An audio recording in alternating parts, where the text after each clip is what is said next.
is Ashley Share. I'm the founder and CEO of ShareLove.Fund. Today we're going to do a 10-minute meditation, just about everyday stuff and just trying to feel calm in various situations. I'm just going to change the lighting so you can see the beautiful sky of Cabo San Lucas, Mexico. This meditation is for incarcerated women, but everyone can benefit from it. You almost certainly have stuff in your life that you'd rather not deal with. Necessary tasks that you prefer not to do. The key is just to do the activity. Notice what your body feels like as you do it, and see if you can find something to be curious about, without adding resistance or commentary to it.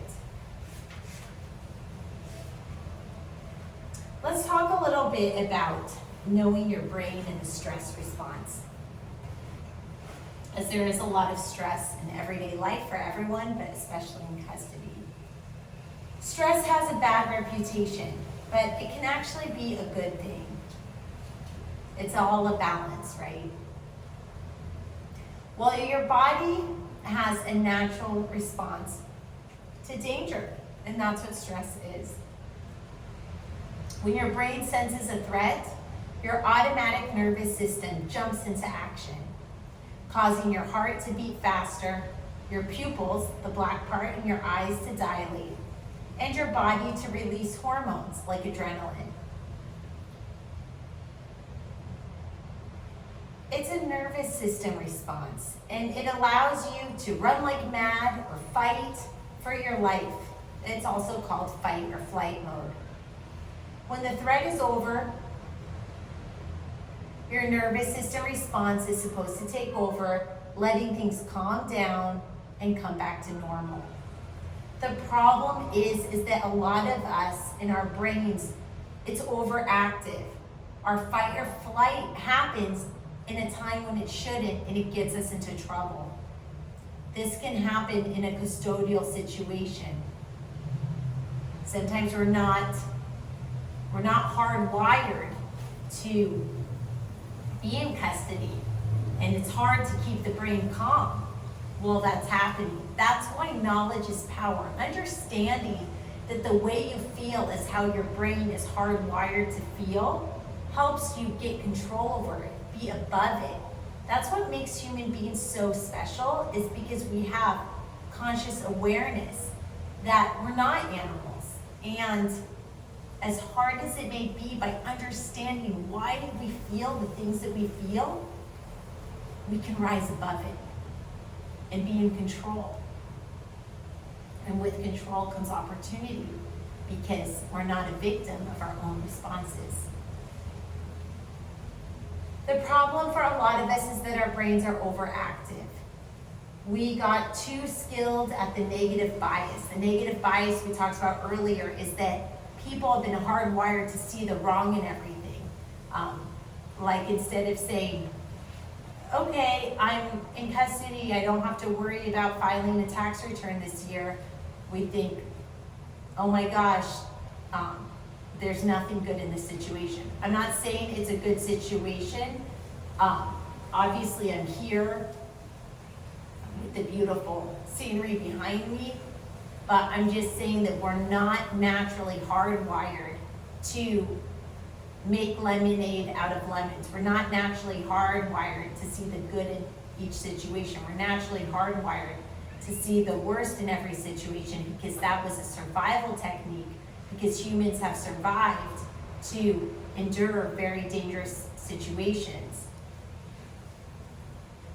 And by seeing the worst in everything is not making the situation any easier to deal with. And so what I'm trying to do is give techniques to help you have the path of least resistance. We tend to see everything as a threat. Not just wild animals chasing us, but everything. The tone of someone's voice, not getting the same portion of food, being bumped in line. Everything. Our first reaction is That's a threat. Someone not saying hi. A look someone has on their face. Mindfulness can help you deactivate your overtaxed nervous system. You might still have the stressors, but they won't have the same impact.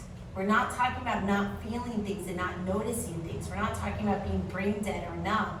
We're just talking about noticing it, feeling it, but then choosing. Are you gonna open your mouth about it, and will that comment get you into trouble? Or are you going to be able to breathe through it and let it pass over you like a wave in the ocean? That means that your brain won't overreact and that you can respond in the way that you want. Now let's take a few breaths together. Wherever you are, let's take a moment to pause and recognize. And recognize and let go of any stories, judgments, or critiques. Take a few breaths and let your body settle in as much as possible. Letting your breath be natural. Paying attention to your body, and in particular your feet. You can stand up and take notice what it feels like to be standing. Bend at your knees. What does it feel like to be bending in your knees? Try to feel grounded. Imagine that your feet are tree roots growing into the ground. As you engage in this everyday task at hand, standing, doing what you need to do today, try to keep your attention on your body, finding something to hold your interest. It might be that you are cleaning something, and just try to be curious about it. Like, wow, I'm making a circle as I clean. Wow, I wonder if I can make a heart.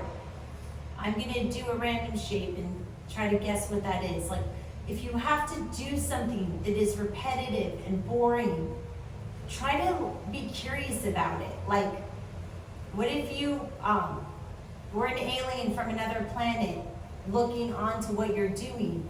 What would you think about it? I don't know. These are mind games to just try to be engaged, because at the end of the day, if you're watching this, you have your sanity, and by letting go of anger and being curious about things, that helps us keep our brain sharp. So that's what we're going for here.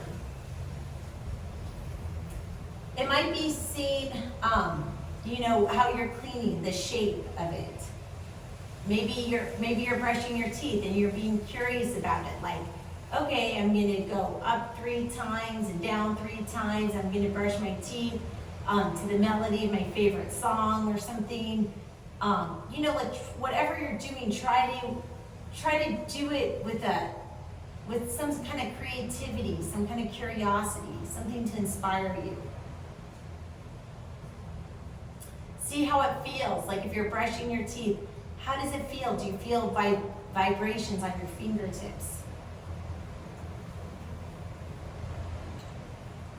Your mind will likely keep wanting to make out a story out of this task, like, why do I have to do this? Nobody else is working this hard. But try to let those thoughts come and go like waves in an ocean. And then come back to the feeling of how your body feels right now in this place. If you start to get annoyed or frustrated with the people around you, you might try sending them some kind thoughts. Like, you know what, I forgive that person for clicking their tongue, like annoying. You know what, they must have some real problems, and I'm thankful I don't have those real problems. Try to have compassion to let go of some of the things.